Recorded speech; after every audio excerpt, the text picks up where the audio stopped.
This podcast is part of the Planet Broadcasting Network. Visit planetbroadcasting.com for more podcasts from our great mates.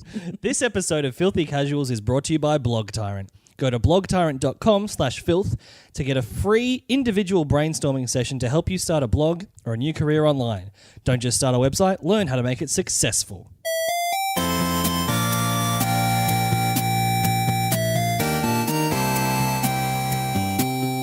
Good morning, video games. Welcome once again to Filthy Casuals, a podcast about video games hosted by three very kind and extremely knowledgeable boys. Thank you for joining us. My name is Tommy Dasilo, and with me as ever...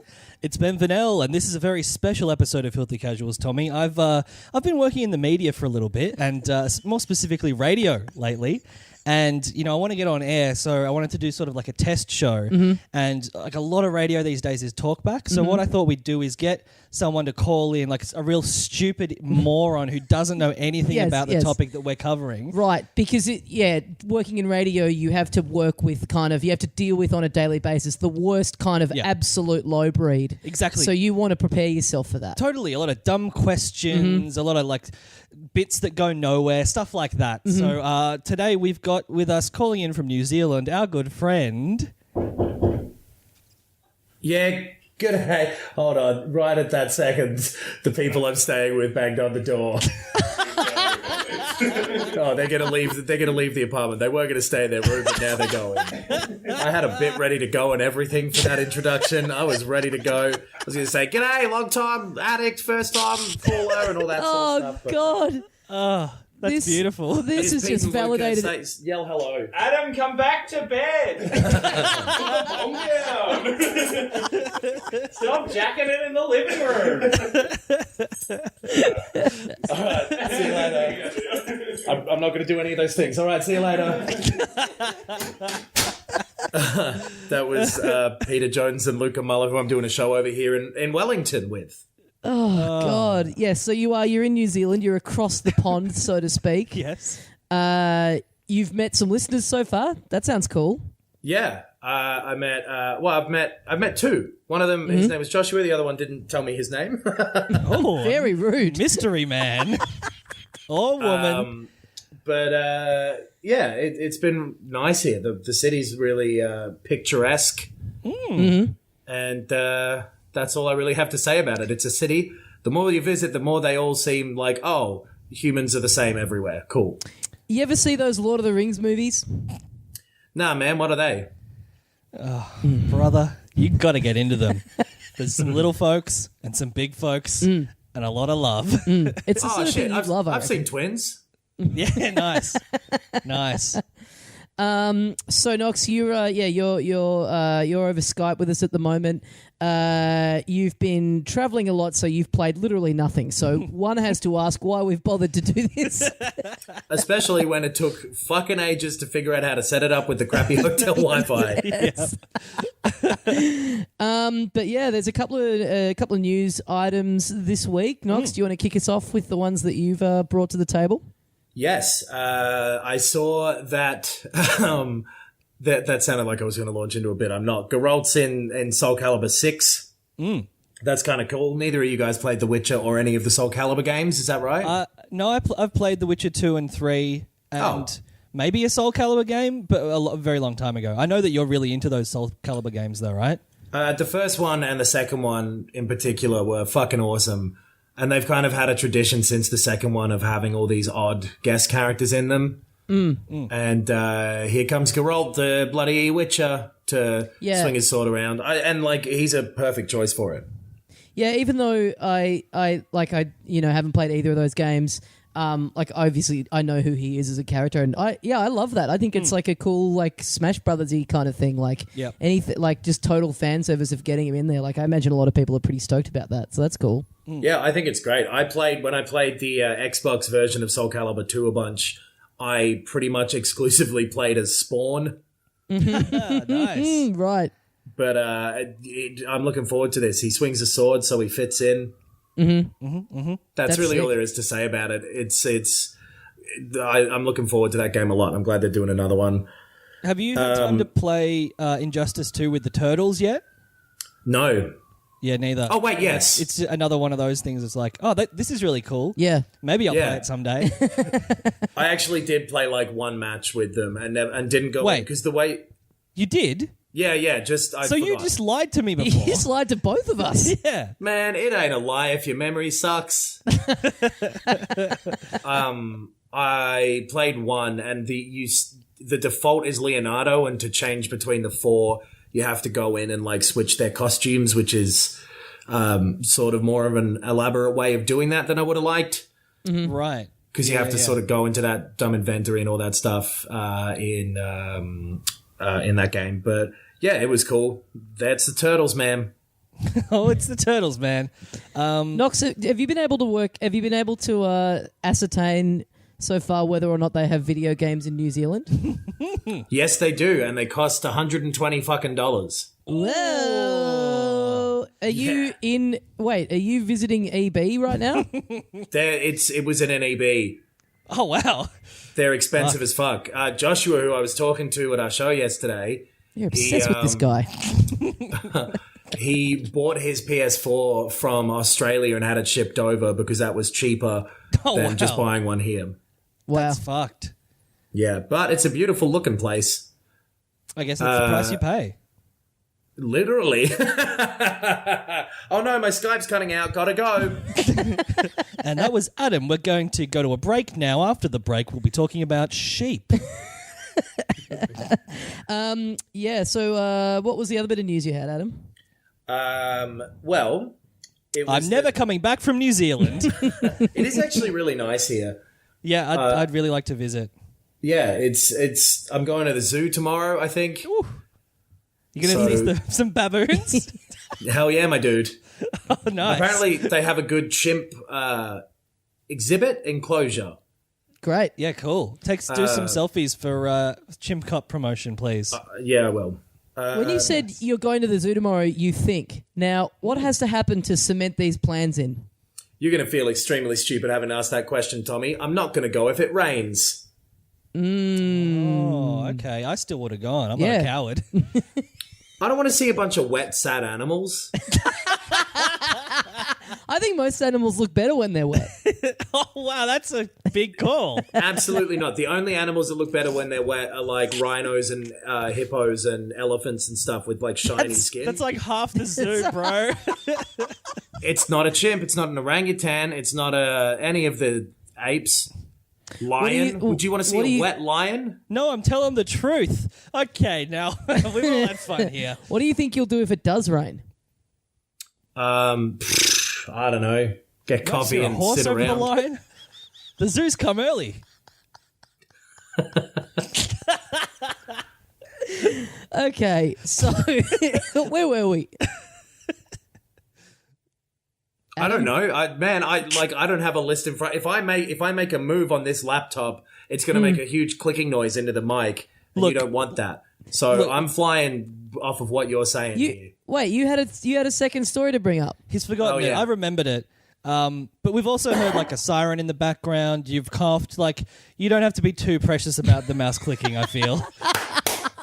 Oh. There's a fight going on. A sexy fight? Yeah, no, I don't know how you can hear the siren because I'm on the 6th floor here, which is about as high as the buildings in Wellington seem to go. And maybe it was here. I think that could be. Shadow of the Tomb Raider teaser trailer was released. Yeah, I think it was last week. I think we even talked about it, that it got kind of leaked off of something. But they've officially announced that come September there'll be another Tomb Raider game, and they called it the final one of the Lara Croft origin story trilogy or something. Right, I didn't see that. That's interesting. Some strange language like that. I think that was found from like, again, as it always is, like a retail listing thing that on a website you weren't meant to be able to access. Because the trailer was like 30 seconds long tops, and it was just, like quick cuts of someone running through the jungle. Yeah. But that's cool. Like, they were fun games. I'm ready to play another one. I definitely think the first two, they were all right, but there's stuff about them that I hope they can make a lot more interesting. I never have really liked the combat in any of them. Mm-hmm. Really, the bits where you go around and literally raid the tombs have been the best things. Those little puzzles you get are my favorite parts of those two games that they've made now. Yeah, because that's like the Uncharted games obviously have puzzles, but they're limited. They're just in the linear story, whereas there are just heaps more in the Tomb Raider games because it has that open world element. So yeah, I tend to agree. I think the rest is fine. Like I actually really like those two games. But also like the stories are really generic and like there's not a lot going on. So if they can at least improve on that, that'd be sweet. I'm totally ready for them to be done with this format of Tomb Raider as well and have another go at like reinvigorating it a little bit. I think that this formula is a little bit stale. I felt that when I played the second one even. Sure. What sort of format the same is that you would say? Just the kind of the open world aspect of it, I suppose. Mm-hmm. And just the resource gathering to craft this thing, etc., etc. Probably the same stuff I'm going to say about Far Cry 5 in a couple weeks, like right. Yeah. I worry that might have outstayed its welcome a little bit. I kind of felt the same way even with Uncharted 4 a little bit. I remember of this. It's just not surprising anymore. There's it's a solid meat and potatoes idea that they iterate on, and I'd like to see, something fresh. Yeah. Yep. Yeah. Do you want to use this opportunity, Ben, to veer off into a certain movie that you saw during the week? Yeah, okay. Let's I don't do know that. if this is going to be the perfect place to talk about this. Why? Well, because it's Why pretty not? unrelated. It's unrelated to what we've just talked about. So No, Adam, you're going to feel like a real fool because it's actually... But hold on. But you've seen a film, you said. I mean, this has nothing to do with cinema. Now, some films are based on other kinds of entertainment.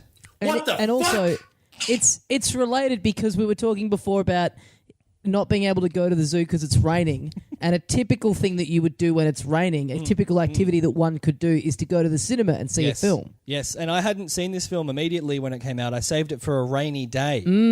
So I saw Tomb Raider, the movie. Oh, starring Angelina Jolie. Yes, that's right, yes. The 2001 film, Tomb Raider, The Adventures of Lara Croft. We've been sitting on this review for a long time. Yeah, and man, she's a hottie. She's a hottie, and I'm a noddy afraid to admit it. That's my review. Oh, great. Fantastic stuff. Yes. We should do these more often. Yeah, I thought that was some really powerful stuff. My favorite part of that film was Rimmer being in it. Yeah, Arnold Rimmer. We've already talked about this, but the YouTube video clip Yeah. featuring The Edge. Great stuff. Just some of the greatest. There's a Tomb Raider movie that came out last week. Wait, yeah. What? What are you talking about? There's a new Tomb Raider movie. Stop this insufferable bit right now, young man. It was Knox. It was Knox's fault. I want to do the rest of the episodes of this podcast that we ever do as though none of us know about anything. It's not far off already. Yeah, many listeners would argue that is what we do. Yeah, no, I saw the new Tomb Raider film directed by a man called Raw Thorg. He's from Norway, I think. Starring Alicia Vikander from Ex Machina and The Danish Girl. She's a really good actress. Co-starring Walton Goggins, one of my favourite actors. The absolute great man. Just the greatest. And then a few other people that I don't know. It is not a good movie. I know. Now, this is a bombshell. I know, I'm blowing your minds. I'm blowing minds here. That's what I do. It's not an awful movie. I would say that of the video game films that I've seen, it is the best one. Wow. It is a solid 4.5 out of 10. But it is the best one. Like it's competently made. It's not confusing. The performances are all good. But the script is just it's just not written by someone who's good at writing scripts. Right. And it has this thing which I think is, a symptom of it being an adaptation from a game. The story is extremely linear, in and not in the sense of like it's not Pulp Fiction, but in the sense of like someone tells someone something else and they go, oh, well, I'll go do this then. They go do it, and then someone tells them to do something else and they go do it. And that's basically the whole film. Like, there's no cinematic, inventiveness or creativity or originality at all. That is an incredibly boring format for a film. They sometimes do that where the whole thing feels as though it's a child telling you a story, where they go, and then this happened, and then I felt this, and then I did this, and then this happened. It's that, but it also literally has voiceover, and it's not her voiceover, so you're not learning much about her character. Right. It's voiceover from her father, who's reading from his own notes. Oh God, it's awful. It is like the worst of video game storytelling put into a film. Yeah, like you could, and I think the main issue I had with it as a film is there were all of these missed opportunities. Like, there are scenes that could have been fun and engaging and exciting if they were handled by someone with more creativity, it seems like. Like, I just watched, we rag on Spielberg now, but he is the master of taking like a simple story and imbuing it with like this life and this fun, and working with good actors to help that along. And yeah, like I said, the actors in this film are great actors. The two leads are like fantastic, and it feels like everything about the film drags them down a little bit. But how much of that do you feel like the lack of inventiveness is like due to it being a video game adaptation? So there's obviously other parties involved dictating what can and cannot happen. I mean, it does hew very closely to the story of the first reboot game that it was just called Tomb Raider, and then it removes some of the interesting stuff, which is strange. I don't want to spoil it because it might be worth watching. It removes some of the supernatural elements of the story. Right. So it's like if you played, Uncharted 2, and it's like, oh, we're going to the lost city of El Dorado or whichever one it is, and then it turns out there was no city in the end. Right. So that kind of sucks. It takes away some of the more over-the-top interesting stuff from that story. But that's not kind of it. It's more like action scenes are as simple as they possibly could be. Like, there's no fun. The puzzles aren't interesting. Like, it's really just like any cinematic element within the film is done boringly. Right. And how much did your ticket cost? I pirated the film. Just trying to get that confession out of you. You folded like a house of cards. Yeah. Hey, I got a VPN, bro. Come at me. You will never take me down. You will never take me down. How will they ever find out who you are? I'm that guy who came to your New Zealand show. I'm the guy who's not named Josh. I'm the mystery man.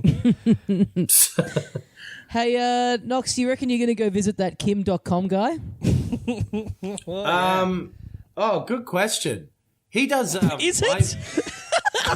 I mean, it's an interesting topic. I don't think it's a good question. Well, he does Twitch streaming now, and I'm pretty sure he was doing one the other day with like they were playing Fortnite. It was like him and fucking Snoop Dogg or something. Yeah. Yeah.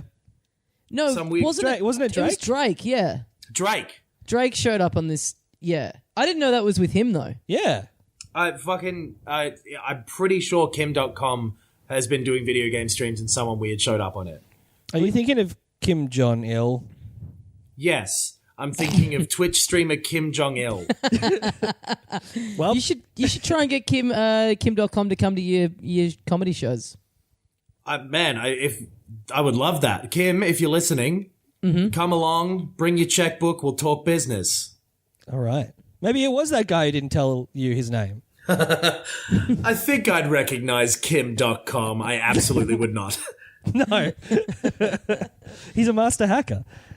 Okay, so a couple more things to go through. There was a Nindies presentation last night. I did not have time to watch this. Did you have time to watch this? I didn't watch it. I skimmed some of the stuff that got announced, and it's all kind of new stuff. A game called Mark of the Ninja. Yes. Remastered is coming to the Switch, which is a game that was on Xbox originally. I played Mark of the Ninja back when it came out in like 2012. Yeah, it's pretty old. Is it good? What is it? I can't, because the trailer they showed is just like a little animation cutscene thing. Right. So they didn't show any of like what the game actually looks like. So it's like it's a stealth thing, right? Yeah, it's a 2D stealth game, and you've got sort of a little building that you go through and dodge cameras and people, and it controls really well. And I enjoyed playing it at the time. I think that'll be a great game on the Switch too. Yeah, cool. Right. There were a few Assassin's Creed 2D games that had a bit of, kind of stealth combat, sort of platformy mechanics, which I really liked. So I'd be keen to play this game, it sounds like. They are a much poorer imitation of Mark of the Ninja, I think. Right. Mark of the Ninja had a great style to it, and my memory of it is that it controlled very, very well. So you when you pulled off a quite complex thing that you'd need to do by the end of it, you really felt like you'd become a ninja named Mark. Wow, nice. Well, that sounds really cool, and it's getting a full remaster. So looking forward to playing that. Yeah, but so all the other stuff in the Nindies presentation was stuff that I had never heard of that I think is like new. There's like a weird pool game coming out made by Adult Swim, which looks kind of kooky and fun. But then, weirdly enough, outside of this Nindies presentation, they announced that Nidhogg 2 is coming to the Switch, which we played back when it came out on the PS4, and it's fun. Suits the Switch. Had a cool style. Had a really cool style. Yeah. And Hyperlight Drifter is also finally coming out on the Switch, which I am excited about because I've held off playing it for a long time. Looking forward to playing it. Wait, so were these all the games they announced? So in the Nindies, they announced, I think they went through like 10 games, and then for some reason these two, so Nidhogg and Hyperlight Drifter got announced separately, outside of that presentation. Right. I'm not quite sure why they didn't include them in that, but so my point being that I get, even with indie games on there, this is a bunch of remasters basically, or ports. Yeah. Yes. Yeah. There. I don't know, man. It's cool to it's cool to have them on there, but it's so crazy to have all these big presentations of here come all these games that you've seen 5 years ago. Yeah. Well, I guess maybe that explains why they didn't do those two games in that presentation, because everything else in the presentation was, to my knowledge, new. Right. What do you remember? What some of them were, or did you not? You didn't watch it. You just read through a thing about it. Yeah, I haven't watched it yet. I've just skimmed it. None of them sort of super leapt out at me, so I haven't kind of gone through and looked at them yet. But yeah, I'm sure it'll be one of those things where once they get closer, pay a bit more attention to them, and maybe there's some good stuff in there, but. It didn't seem like the last time they did one of these, they announced Golf Story and a bunch of stuff that kind of immediately leapt out at me just from looking at screens and stuff of this today. Nothing really grabbed me. Right, which is Fair not enough. good. No. Yeah. No. So Sea of Thieves. Yeah, it's out. It's out there. It's out there. Yeah. People do not seem positive about it. Well, there's been a lot of server issues, a lot of crashing, a lot of wait times to get on board is what I've seen. And I've also seen that people are not liking playing it as not as a single player game, but you can go out solo. You can go into the open world and the open seas and play it. And apparently it's not fun to do that. And when you're having issues with server connection, that sucks. Yeah. But yeah, have you seen any other stuff about it, Knox? Because I haven't seen reviews yet. So it's kind of the flagship game for the Game Pass thing, where the new things are being put on their subscription service. Oh yeah, right. So my plan is to get back and give that a go via that when I can. Because I didn't even bring my Switch over here or anything. I haven't had time to play anything, but I definitely want to give Sea of Thieves a go because it's rare. They've really been pushing it, and I think it seems like they may be pushing it a little bit with this game because it's weird to hear that people so far not super into it, because it just seems like the writing has been on the wall with it for quite some time. Like Right. every time you've heard people play a little bit of it, like at E3, people seem to not have really been won over by it at any point. Like, And it seemed to be very clear what it is for a while as well. It's like, well, it's a co-op pirate ship game. You all have to do a little bit on your ship. The more players you have in your team, the bigger the ship is, so the more there is to do. And you like go around looting and polluting, I guess. Like That is not the way. no, it's not. You better hear what Captain Planet has to say. So that's unfortunate because it's not even like a No Man's Sky situation where people were fooling themselves into thinking this is going to be this incredible, massive game, and then it turns out to be like a pretty simple sci-fi survival game. Like this is, I feel like, very clear what it's been for a while. It's such a strange thing in that it seems as though it is made with watching streams of it in mind rather than actually playing it. Right, yeah. Because it's got this odd, like, performative aspect to it where it's like, you can play the accordion with your friends and, like, it almost seems as though maybe through it having not enough content to engage people that most people seem to be taking it as a playground of trying to be funny inside of it. right. Right. Oh boy. Yeah. So I want to give it a go and maybe try and find a group to have a bit of a muck around with it in co-op because yeah. I would like to see it from the point of view of what their idea of the best case scenario for playing it is. Like if they say you need 3 people who you know, et cetera, Right. give it a go from that. Yeah. It seems like the kind of game which I will probably never ever for the rest of my life have the time or the circumstance to play in the way it should be, which is like have 5 or 6 friends, be online at the same time, be into the same kind of game, and be willing to like just fuck around on it for a while. It's like I'm not going to have 2 or 3 hours of an evening to ever do that.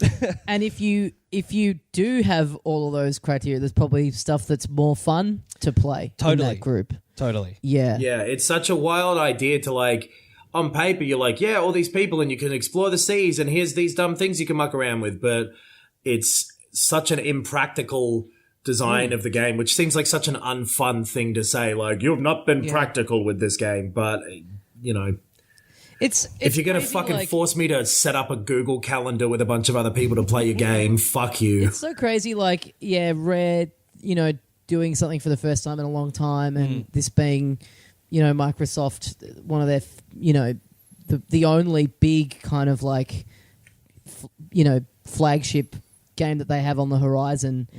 Like, I don't. That was 2 puns in one sentence. Thank you. Very good. That's all I wanted to get out. It's a shame that they didn't just keep it simple and just do what Rare does really well and like make a platformer or even make this a solely offline single player game that is still a pirate game. Yeah, but like make NPC characters that are funny and have quests. And, totally. That would be better. And look, there's no reason you can't make a game where the point of it is to have heaps and heaps of players in there at the same time. That's what the biggest game at the world in the moment is. Yep. But it's such a, like, them making it the sort of poster child for Game Pass. I don't know. It's not going to get people in. Now, you are such a king of the segue, Knox, that you successfully seeded our next news item without having seen the list of news stories. That is incredible work by you. We shouldn't talk about the film Tomb Raider now. I don't want to do it. PUBG. Lots of people in a game at the same time. It's a lot like lots of people sitting in a cinema at the same time. That's right. Watching a movie adaptation of a video game. Yeah, something that I also can't find enough friends to do with. PUBG's gone mobile, baby. It's gone onto people's phones. Fortnite has. Fortnite has? Are you sure? Well, I'm 100%. Really? They're 2 different games. Yeah. Fortnite is on mobile, PlayerUnknown's Battlegrounds, PC and Xbox. No. And Fortnite's on everything else.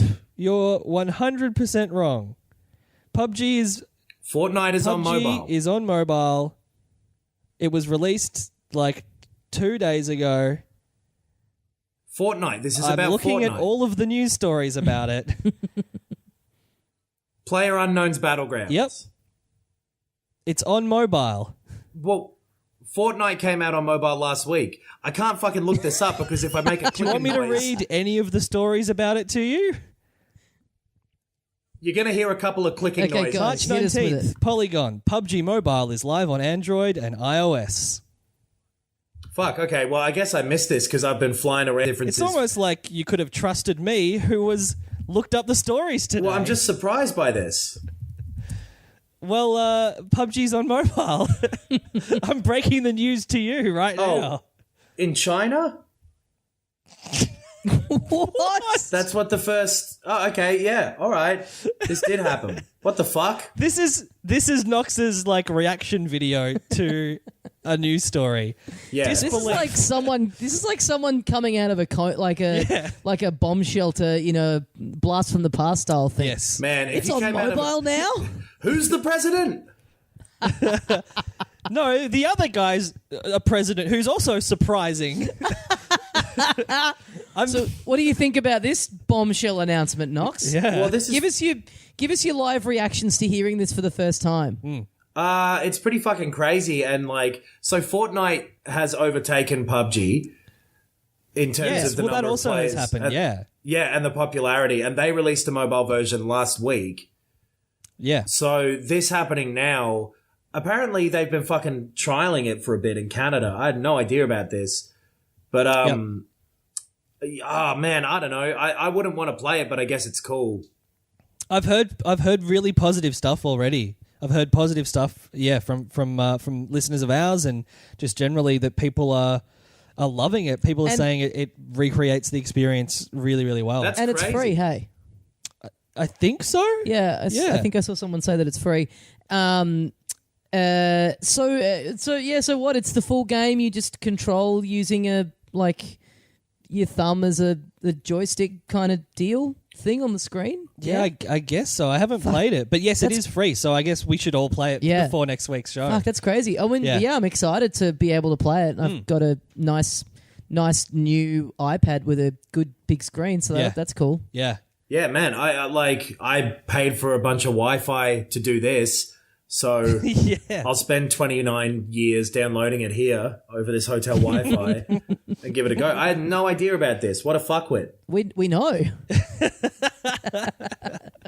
Yeah, so this is it's a pretty big thing for two of the world's biggest games, one of which was accused of ripping the other one's gameplay entirely, and is that's wrong. Like they both stole the concept from Battle Royale. In the world of video games, stole it from another game called H1Z1, which had this mode in it first. Right. Yes, yeah, you're right. I think. But yeah, I think so that's they've both chronology.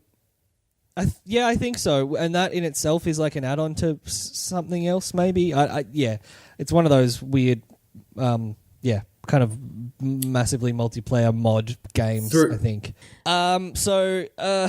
A couple of other things have happened this week. It was announced that Star Wars Battlefront 2 is just getting rid of loot boxes. They're not coming back.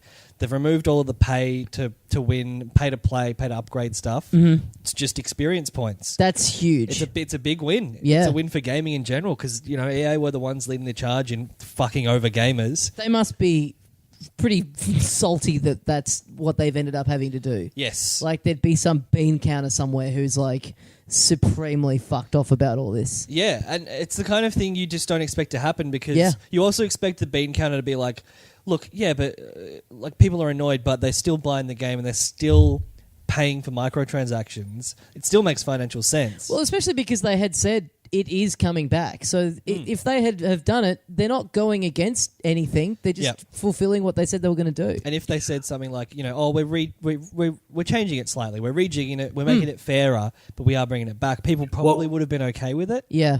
I believe they did bring it back for a bit. Right. So there's been a brief window in between where you have been able to buy all of the shit that they are now getting rid of again, which is kind of even worse to give people the opportunity to buy it for a hot minute and then take it away again. Yeah, you'd feel but pretty this will be dumb one of if those you'd things. spent some money on that. This will be one of those things where like the villain has fallen into the volcano at the end of the movie, but he'll be back for a sequel in 5 years. Yeah. the world will, just start to feel safe again. Yeah. They'll forget about old evil Dr. Fuckman. Dr. Fuckman. Yes. And he will rise once more. Fuckman was actually the one who created Dr. Fuckman. Just realized that's the reverse of Frankenstein. Yes. Dr. Fuckman is a different character. Yes, Fuckman is the monster. I kind of expected them to be. It's surprising that they've gone like, oh, actually, we might lose more money in the future by being dicks because maybe people will just stop buying our games. Yeah, which is a huge call to actually make. It's a thing that is based on projection and all that kind of stuff. Man, But the you do wonder- second the government started getting involved with regulation talk, it must have scared the shit out of them. Yes, that's a good call. Yeah. Yes, You do wonder though, because any other company trying to do this now, like now that the precedent's been set of like these guys copped it so hard that they went, okay, no, we can't do it. So like anyone who tries it on now knows that they are just gonna, people aren't gonna cop it, and they are gonna look so bad if they try it on. Well, I think there still have been games, maybe not since, but games have continued to have them, like games that came out just before. I'm thinking Shadow of War. A lot of those games from around that like 2-month window had it and still have them as far as I know. PUBG and Fortnite that we were just talking about have them. Yeah, right. Only for cosmetic things, though, I think is the big difference, obviously. Yeah. Yes. Yeah. Yeah, and that's the thing with Shadow of War. It was to progress you through the story. It was to skip like 80 hours of grinding, which made it a bad game or made it a worse game than it would have been otherwise. It's shit's so crazy, man. Fucking paying money to play less of your shit game is the most ridiculous thing. Yeah. So speaking of bad things online, boy, EA could have learnt a thing or two if they had spoken to BlogTyrant. Good segue? Yeah. All right. Yeah, okay. I'll take it. This episode is brought to you by BlogTyrant. Now, I'm getting confused because we've recorded maybe an episode out of sequence, but they sponsored the last episode, BlogTyrant? Yep. Well, baby, they've sponsored another episode of our show, Filthy Casuals. Is that what this is? No, I think so. I'm not sure. I feel more jet lagged than Knox would. I agree. It's been a big week. Yeah. It's been a very busy week. But you know who helps streamline your online lifestyle and remove some of that, busyness and stress from your digital career? Who, pray tell, could offer this such a service? Tomb Raider the movie? Dr. Fuckman. BlogTyrant. So go to blogtyrant.com/filth and you're going to get a free individual brainstorming session with the tyrant himself. To help Great you, man. Dr. BlogTyrant, to help you start a blog or a new career online. With more and more people looking to the internet to pursue a hobby, support an existing career, or start a little something on the side, BlogTyrant is an invaluable resource.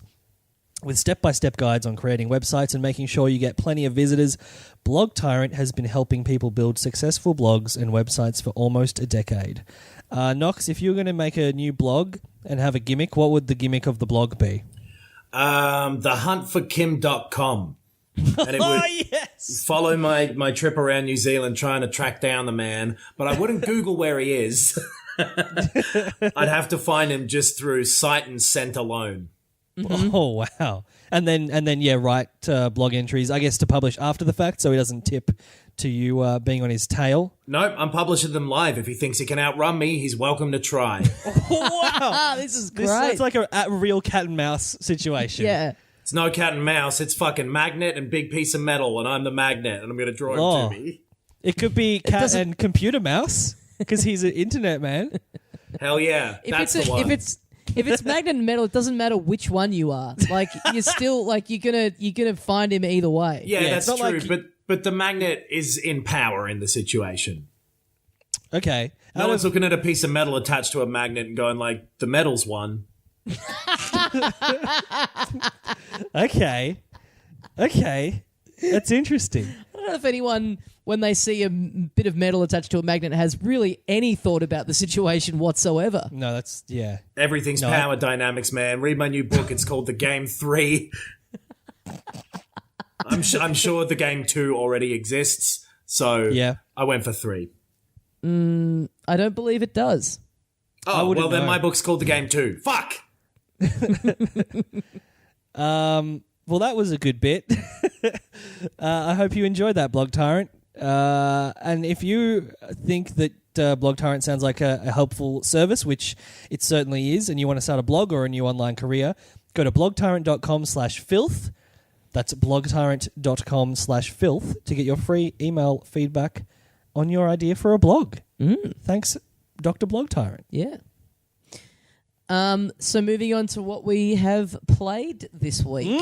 Kirby Star Allies came out on the Switch on Friday, and I've been playing a little bit of that. Yes. And I am enjoying it a lot, even though it is perhaps the least challenging thing I have done in a very long time. Yeah, right. Tying shoes is harder than this game. So yeah, you basically you play as Kirby. You have the ability to throw little hearts at the enemies in the game who then join your little team. Yeah, your little party of four. Yeah. Yes, and you then can kind of combine their abilities and Kirby's ability into so if Kirby has a sword and you get someone that's like a little electric man, you can then have like an electric sword which lets you attack in different ways. So it looks great, like the world and the design and everything. The presentation, as you'd expect from a first-party Nintendo game, is impeccable. Yep. And it's a weird one because it's not difficult, but it's really enjoyable. Like, it just is fun to cruise through, especially if you've come off playing something that's so having played Celeste pretty recently, which was quite taxing, there's something about just the flow of it that I'm enjoying. Like, it's almost, it almost in the way that you'd enjoy like kind of a walking simulator game, where at no point is it like super taxing you, but it just is all the design and the various stuff that's going on. It is very fun and satisfying, like finding these new abilities that you unlock and just seeing like the different combinations that you can create and stuff. Right. It's just all, and it's all just really, really charming. Like, just little touches, like you get health pickups, and if you want to replenish the health of your team, you do that by walking over to them, and Kirby gives them a little kiss. That makes their health go up. It's just everything is like, it's very over the top cute. So yeah, I mean, I'm really, really enjoying it. I would say perhaps if you're someone who does want to get your ass whooped by a game, I wouldn't completely discount it, but I would definitely say wait for a discount. Yeah. Wait for a price drop or to get it secondhand. Perhaps not one that you need to super rush towards, but I still do think it's worth. It's still worth considering if you're looking, down the line, if you're looking for something to, you've got a blank patch and you want something fun and cruisy to play. And also definitely if you have kids or you have someone who is not as, hardcore a gamer, it's a very fun platformer to play with someone else, because you can have up to 4 people fucking around in these levels, and you frequently have points where it's just chaos and there's just shit flying around everywhere, and it's a fun game. It seems like it would be fun. The boss fights would be fun, and would be more fun with actual co-op. But it sounds like the demo is extremely reflective of the full game, because the demo was charming, visually great, very polished and well presented, and extremely easy. Yeah, totally. Yeah. I mean, and there's still like it's not like it's super short. Like there is still plenty to plow through. And the levels all kind of like visually the look of them changes, and the stuff that you're doing in them kind of changes enough that it remains interesting the whole way through. Like it's an interesting spectacle, even if it's not even if it's not really taxing you. But like, I think at this point, I've got like 75 lives or something like that. Yeah, right. And the other thing is that Kirby games have always been on the easier side. So Right. there's sort of you kind of know that going in. Like, there's kind of already a precedent there. It's not like this has kind of come out of nowhere and is a walk in the park, like, unexpectedly. Yeah. And yeah, like my main worry was that it would be more suited to co-op than it is to single player, and you would feel like you're kind of missing out on the experience. But it kind of doesn't feel that way at all, because because you can summon the CPU characters to like go and perform these certain things for you. It feels it feels more like it feels more like it's meant to be a single player game that you can have other people hop in on. Right. More so than it's been designed with co-op in mind, and you're sort of shortchanging the experience by playing just single player. Right. Knox, anything to add?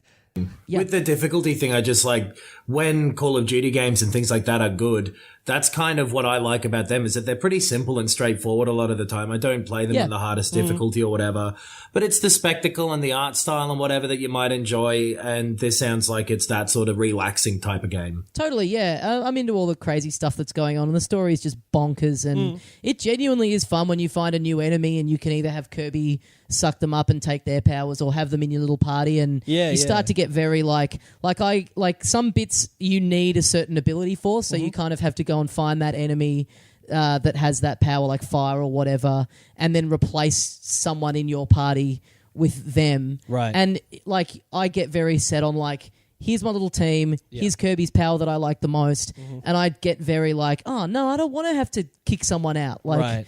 And so there's a thing in it where you can you unlock these little dream palaces where you can go and get these like some of the legacy characters of Kirby, like King Dedede and Meta Knight and stuff. And there's a free DLC pack that comes out next week that's got more of these characters in it. Right. I don't know why they staggered it 2 weeks after the game coming out. But like, I'm looking forward to that. Like the little hamster guy that you had in Kirby's Dream World 2 on the Game Boy. And like, I kind of really like this thing that a lot of the Switch games have had at the moment, the first party Nintendo games, that they kind of all end up being sort of these sort of like legacy versions of the game, where they're like really dipping back into the past and sort of doing a bit of a love letter to the series as a whole. Oh, Odyssey certainly was that. Yeah. And I guess Breath of the Wild included so many, like sound cues and bits of music and Then all the DLC for Breath of the Wild was like, here's Majora's Mask. Yeah. Totally.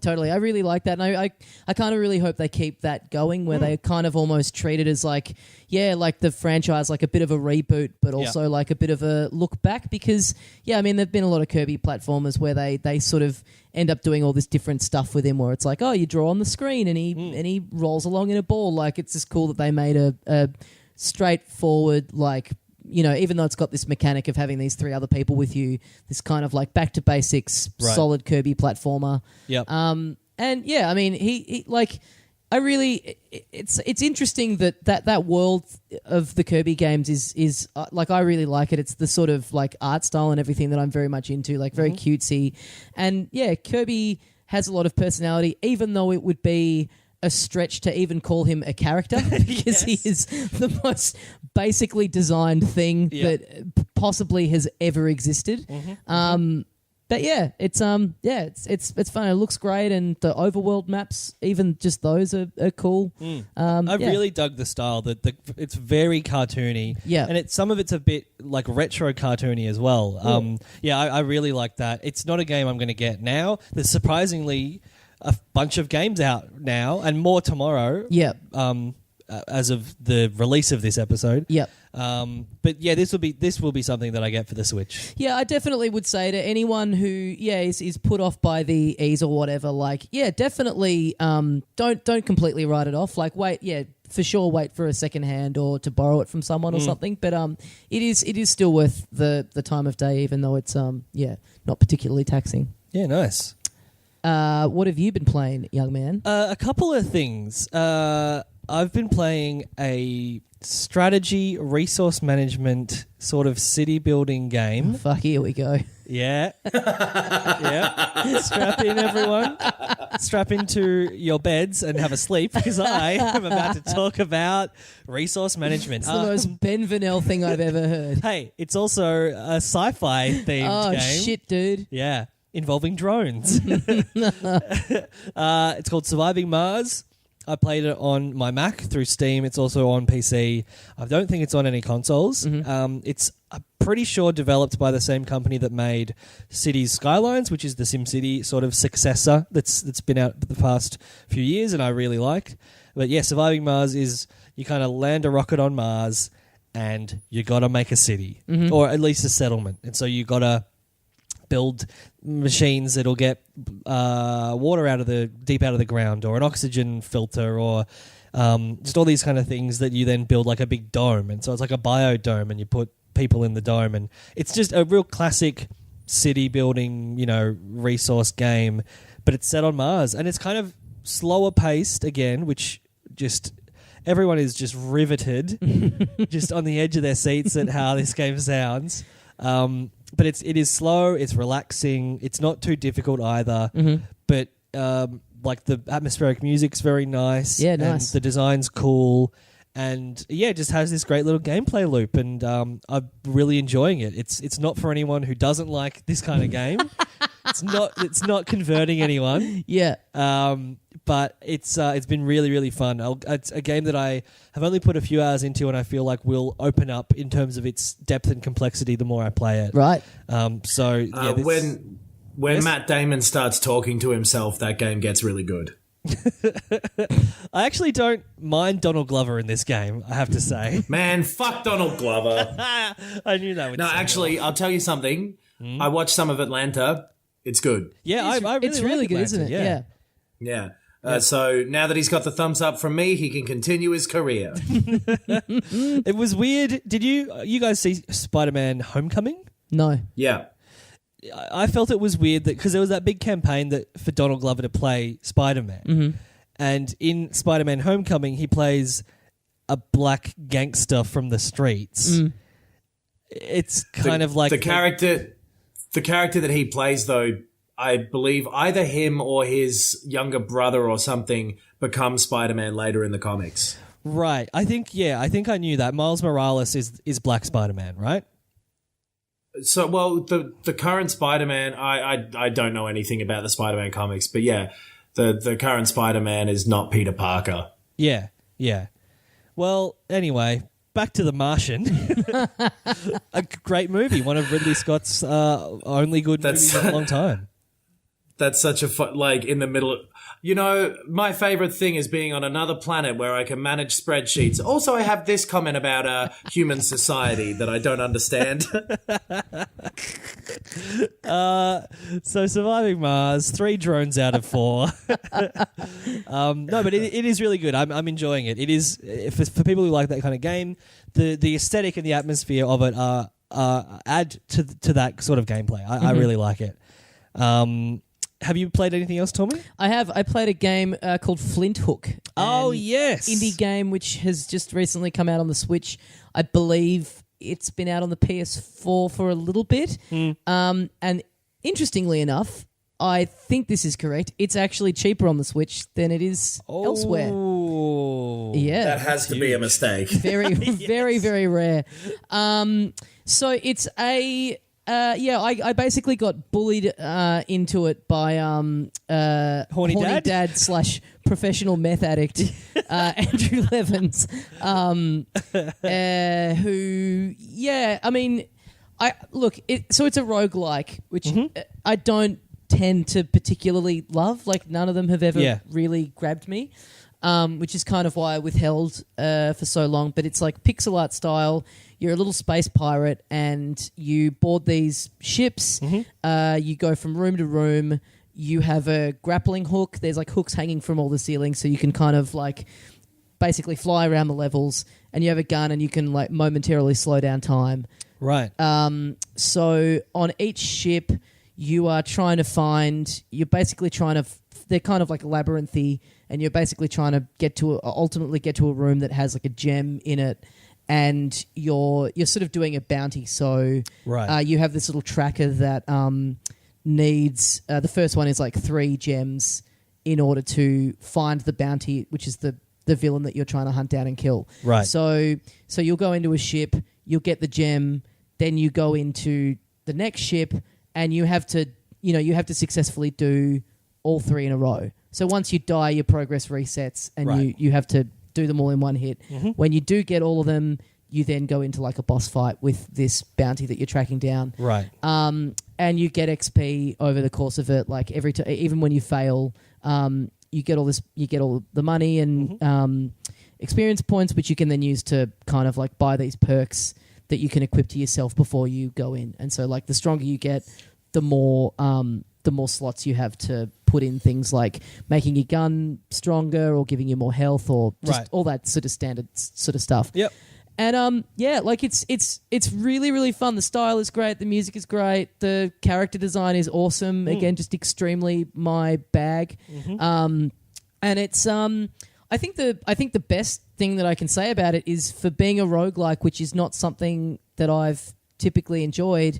All the ships are like, procedurally generated, and they do not feel that way at all. Right. If I did not know that, I would think that they were all like it would have taken me ages to work out like, oh, these aren't actually humanly designed. Right. They do like you're never in bits where it's like obvious, like, oh yeah, this is just kind of a random algorithm slapping these together. Like they do everything feels very deliberate, even though it's not. So yeah, it's really, really fun, and it's a good thing on the Switch because it's good for like little short bursts, and yeah, I really love it.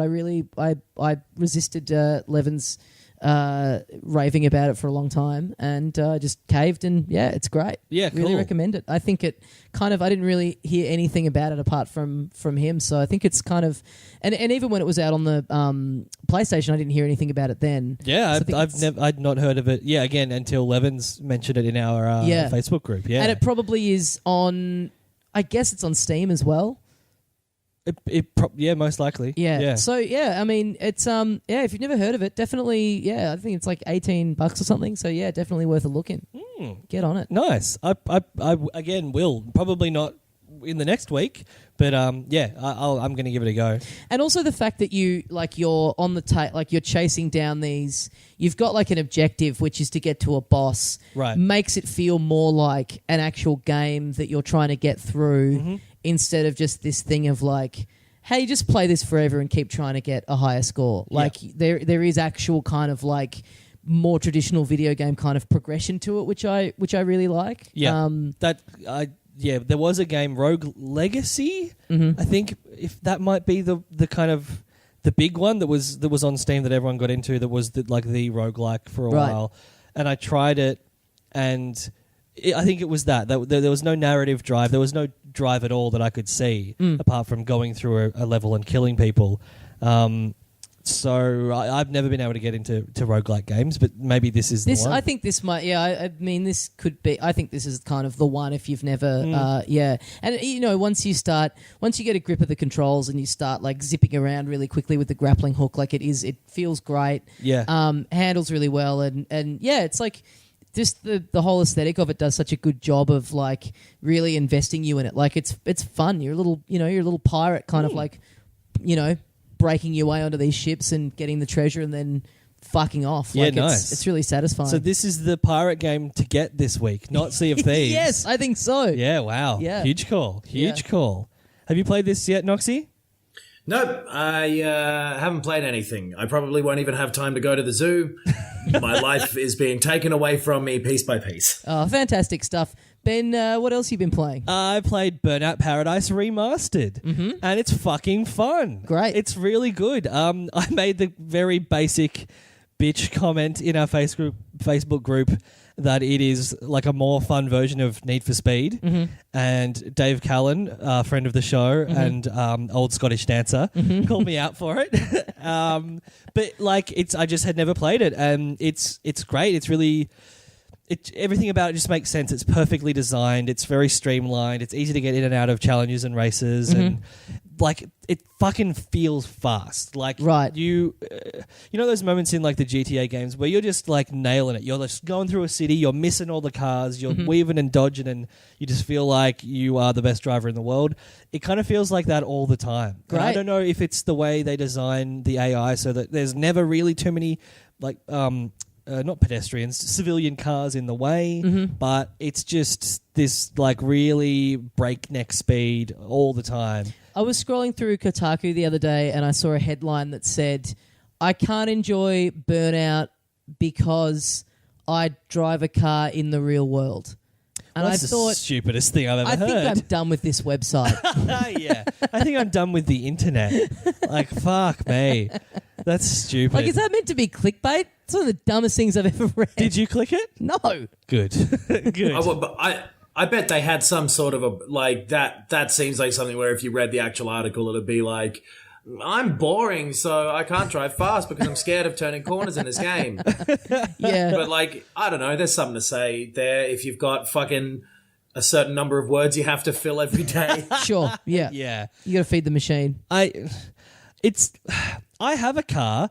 I like driving fast. I wish I could drive really fast, and I get to like let that out in Burnout. Like, Yeah. I don't. It doesn't even make sense to me. Yeah. Logically, but That's like Yeah. going, I can't enjoy Breath of the Wild because there's a park near my house. yes, yeah, because I own a display sword. It's like now you can swing it, brother. You can swing it as hard as you like. Go for gold. Yeah, but no, it's the game that was described to me. It's really really fun, and Because you played Yeah. the original, didn't you, Knox? Yeah. Not the original. I think 3 was the first one I played. Right. right. But the original Burnout Paradise. I see what you mean. Yeah. Thank you. Yeah, it's a fucking awesome game. You're right about the design being perfect where the roads are wider than they should be so you can do burnouts around them and you can drift and shit. Like, it's set up as this fun playground and Yes. this dumb adventure park where you have a little dumb thing to discover everywhere, and it's always silly and fun because you have to go over some jump or break something to do it. Totally, and it reminded me of those early GTA games where there were stunt jumps everywhere, and you'd go into slow mo when you hit them, and it has them everywhere. Like every freeway has like a big jump ramp in the middle Oh, man. every now and then. Fuck, I got to play this. This sounds like extremely my shit. It is. It's Yeah, slightly more. It's the best driving game of the last generation of consoles. Well, that's what I was going to say. It's more last gen than anything I've played for a while for obvious reasons. But the more recent Need for Speed games, which I do like, just try and add more realism than they should. Like it should be this silly at the expense of the fun. Yeah, Yes, totally. totally. Yeah, that sounds sick. If anyone's never played it and has a PS4, I'm not sure if it came out again. Probably on the Xbox, certainly not on the Switch. But if you haven't played it, go in. It's Great. a Yeah, really I'm fun going to. time. Is it digital only or is it out in the shops? I don't know. I got it. There's I did get it boxes. digitally. Oh, cool. It's what? There are boxes. There's boxes for the game, Oh, okay. which you buy from a shop Okay, right. I get it now. in real life. Yes, okay. Now I'm back on board. I understand now. All right. Cool. Yeah, that sounds great. Yeah, I don't think I've played anything else, but I'm keen for a few upcoming releases. I saw that Ni no Kuni 2 has been getting really good reviews. Yeah. So, I loved the first one. I'm very keen to play that. Far Cry 5. Yeah. So Well, we'll be talking about it in a couple of weeks, I guess.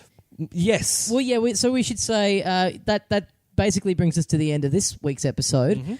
We should say that we have already recorded next week's episode in advance. Yes. In anticipation of us all being very busy in the week that the comedy festival begins. So it's a good episode. Yeah. But if any news that happens between now and then, we will not. We won't be covering for a couple of weeks. Yeah. Just to make people aware of that. But yeah, we went through a bunch of listener questions that have been sitting there for a while, and had some good chats in that one. Yeah, another sort of big, general, expansive, just themes and topics episode, which was really fun to do. Yeah. And then Far Cry, and a bunch of stuff to talk about when we come back. But for now, let's give a quick plug to the stuff that we're all doing at the comedy festival. I've got my Shut up. I've got my comedy. If you didn't cough into the mic just then, by the way, that's just going to make me sound like a maniac. I tried to do it away from the mic, but I'm looking at the waveforms as I'm recording this, and it was big. Yes, my show Leisure Suit Tommy opens on March the 28th and runs until April 22. Only 13 shows within that time frame. So, comedyfestival.com.au. It's at 8:20 p.m. at the Cooper's Inn. I just did it in Adelaide last week, and I am very happy with it. I think it's going to be a lot of fun. So I'm looking forward to seeing some filth down there. I'm looking forward to seeing the show. Thank you. And I'm looking Feeling forward... is not mutual. I'm looking forward to doing a show called The Death of Chimp Cop. It is on at 8:30 p.m. from March the 29th until April the 22nd at Trades Hall. Tickets are selling surprisingly fast, Great. so get on in if you want to come. It's going to be a ripper. We've almost finished preparing it. Great. Noxie? I'm doing a show called This Show is Good and Funny, Attendance Appreciated. It is from the 29th of March until the 22nd of April, every day except Wednesdays at 6:30 at Trades Hall. Bloody come along, buy yourself a ticket, have a couple laughs. Man, what Just have you a got couple. better to do? Yeah. A couple per second. Whoa, a couple Whoa. per second. Yeah, if you come to my show, you will die. What else? We have our premium episodes on Bandcamp. We have our Patreon, which people can support us on if they would like to do that. It is very much appreciated. Yes. Filthycasuals.com.au is the best way to find links to all of that stuff. Yep. Including our socials and all that kind of business. Listen to Knox and I's Game of Thrones podcast, Arya Talking To Me. What else? Oh, I wanted to mention I'm going to be playing Dungeons and Dragons. Nice. With some of the listeners of Filthy Casuals. Nice. So we're kicking that off after Comedy Festival. Mm-hmm. I didn't realize that our listeners were a bunch of nerds. It's people from all over the world. Some Americans, some Canadians, some Australians. If you're a D&D person, hit me up on Twitter. Like I'm getting into it. I'm preparing. Are you my a D&D character. person? I've played it once. I played like a adventure once before with friend of the show Timothy Clark and a few other people. I think Nick Mason may have been in that group. But yeah, I'm looking forward to it, especially as like something in my life that I'm not doing for content's sake. Yes, totally. Just thought I'd mention that. But you're plugging it on here, so you kind of are. Yeah, you got me. Cool. Yeah, hit up Ben if you if you want to get in on that. We'd better wrap it up here for another week. Guys, thank you very much for listening, and we'll see you next time. And as we say here at the end of every episode of Filthy Casuals... Ski, I'm Dr. Fuck Man. I hope you appreciate that because it's midnight in New Zealand and I just yelled that in the apartment. And This podcast is part of the Planet Broadcasting Network. Visit planetbroadcasting.com for more podcasts from our great mates. It's not optional, you have to do it. We used to go easy on it, but now you have to. Yeah. Yeah.